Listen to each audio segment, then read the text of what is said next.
પંચમહાલ જિલ્લામાં વરસાદને કારણે રસ્તાનું ધોવાણ થતાં ભારે નુકસાન। હાલોલ તાલુકાના મસવાડ, મારુવા, નાવરિયા અને પાંતાળ ગામને જોડતું નાળું ધોવાયું। વધુ પડતા પાણીના પ્રવાહને કારણે પરિપૂર્ણ નાળું ધોવાયું। સ્થાનિક આજુબાજુના લોકોને ભારે તકલીફનો સામનો કરવો પડી રહ્યો છે। નજીકમાં 2 કિલોમીટરમાં મસવાડ જીઆઈડીસીમાં આવતા કામદારો પણ જોખમી રસ્તાઓ પસાર કરવા થયા મજબૂર। આ નાળાનું ધોવાણ થતાં જીઆઈડીસીમાં આવતા હજારો કામદારો 25 કિલોમીટર ફરી અને આવવા માટે મજબૂર બન્યા। સ્થાનિકોની માંગ છે અને જલ્દી નાળા સહિત રસ્તાની મરામત કરે। Bhavin Parmar, BNTV news Gujarat, Panchmahal.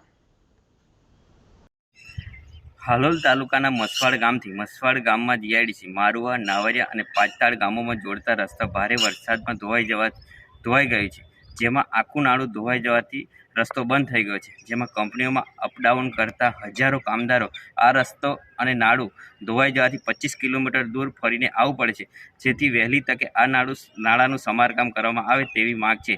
શૈલેષ ચૌહાણ, લાલપુરી।